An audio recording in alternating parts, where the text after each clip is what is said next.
അപൂർവ രോഗം ചലന സ്വാതന്ത്ര്യം നിഷേധിച്ച കുരുന്നുകൾ ദീനക്കിടക്കയിൽ അക്ഷരമധുരം നുകരുന്നു. ചന്ദേര BRCയിലെ റിസോഴ്സ് അധ്യാപിക ബി റോഷ്നിയാണ് ഈ കുരുന്നുകൾക്ക് അക്ഷര വെളിച്ചം പകരുന്നത്.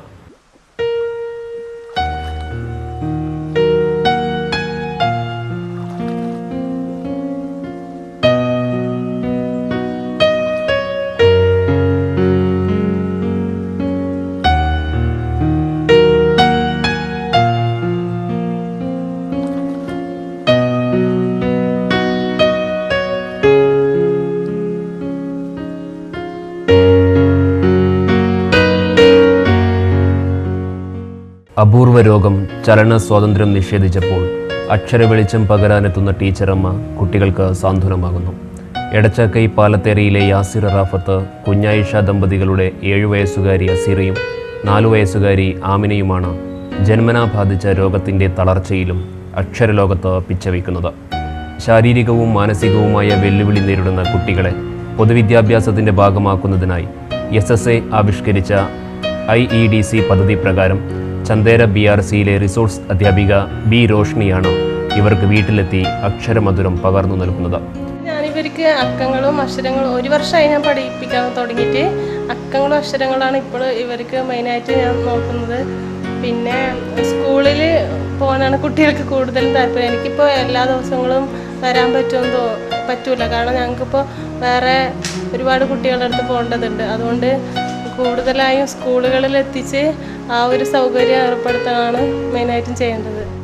ശാരീരികവും മാനസികവുമായ വെല്ലുവിളികൾ അതിജീവിച്ച് മറ്റു കുട്ടികൾക്കൊപ്പം എത്തിക്കുക എന്ന ലക്ഷ്യം കൈവരിക്കാൻ വീട്ടിലെത്തുന്ന ടീച്ചറെ കാത്തിരിക്കുകയാണ് കുട്ടികളെന്നും. പേശികൾക്ക് ബലമില്ലാതെ തളർന്നു പോകുന്ന അസുഖമാണ് ഇരുവർക്കും. കൈകാലുകളിലെ സ്വാധീനക്കുറവ് കാരണം ശരീരം നേരെ നിർത്താൻ പോലും കഴിയുന്നില്ല. എടച്ചക്കൈ AUP സ്കൂളിൽ 2ാം തരത്തിലെത്തി നിൽക്കുന്ന അസീറ ആദ്യകാലങ്ങളിൽ ഉമ്മയുടെ സഹായത്താൽ സ്കൂളിലെത്തിയിരുന്നു. ക്ലാസ് അന്തരീക്ഷത്തിൽ കുട്ടിക്ക് പാഠങ്ങൾ ഗ്രഹിക്കാൻ പറ്റാതായപ്പോഴാണ് ടീച്ചർ വീട്ടിലെത്തി പഠിപ്പിക്കാൻ ആരംഭിച്ചത്. അനുജത്തി ആമിന തൊട്ടടുത്ത സ്കൂളിൽ 1ാം ക്ലാസ്സിലേക്ക് പോകുന്നുണ്ടെങ്കിലും തങ്ങളുടെ പ്രിയപ്പെട്ട റോഷ്നി ടീച്ചർ എത്തുന്ന ദിവസങ്ങളിൽ അവധിയെടുക്കും.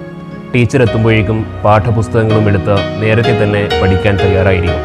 ആഴ്ചയിൽ 2 ദിവസമാണ് ക്ലാസ്.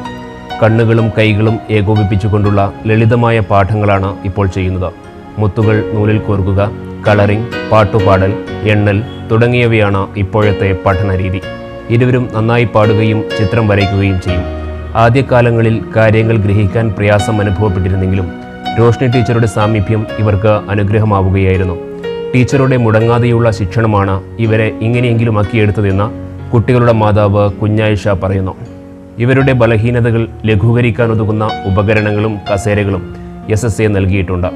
ജന്മനാ കണ്ടുവന്ന രോഗത്തിൻ്റെ ചികിത്സയ്ക്കായി നിരവധി ഡോക്ടർമാരെ കാണിച്ചിരുന്നുവെങ്കിലും കാര്യമായ മാറ്റങ്ങൾ കൈവന്നിട്ടില്ല. സമപ്രായക്കാരായ കുട്ടികൾ സ്കൂൾ വിശേഷങ്ങൾ പറയുമ്പോൾ ഇവർക്കിപ്പോൾ സങ്കടമില്ല.